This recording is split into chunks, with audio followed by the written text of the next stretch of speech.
Hello everyone, my name is Renato Costa, this is AussieLaw, and today I want to talk to you about something that many times we really don't think about. The crown. No, not that crown, the crown.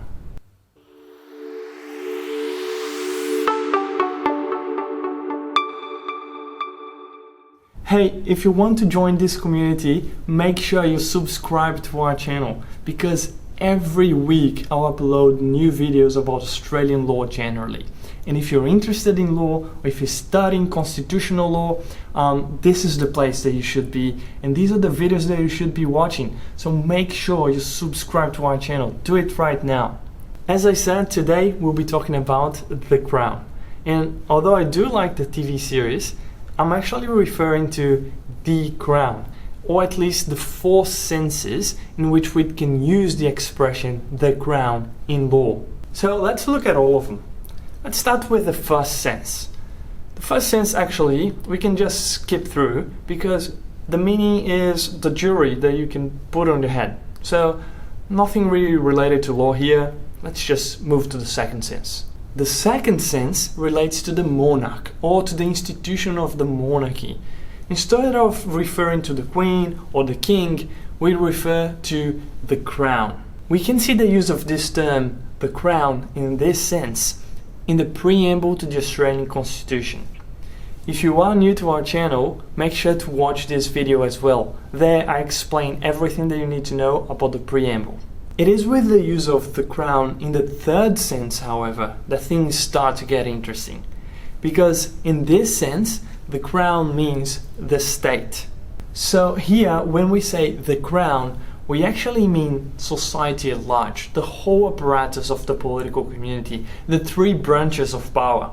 This happens because for a long time, the British monarchs ruled sovereign over all the institutions of the state. The judiciary, because the courts belonged to the monarch and the monarch's decisions were judicial decisions. Parliament as well, because the monarch was the one that was legislating. And also the executive, because the monarch was the one that was executing and applying the laws. So for a long time, instead of using the state, the crown implied this personification of the institutions and powers of the state. In a sense, the use of the crown in the preamble to the Australian Constitution also encompasses this, because this demonstrated the powers that the monarch, the Queen, had to enact the Commonwealth of Australia Constitution Act. Now, today, when we use the term the crown in Australia, we use it primarily in the fourth sense. And in this sense, the crown means the executive. Yes, that's right. A synonym to the executive is the crown.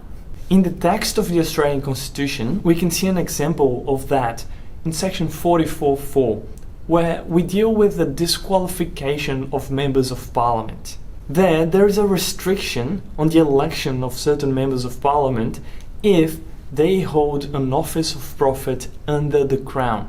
What it means is under the executive, if they have an office in the public service. In the commentary to this section, for example, Quick and Guerin, they use the expression servants of the crown instead of employers of the executive or of the public service. So generally, today, when we mean the crown, we're usually referring to the executive. But there's yet another usage that is common, particularly in commentaries, articles, or sometimes in the judicial decisions as well.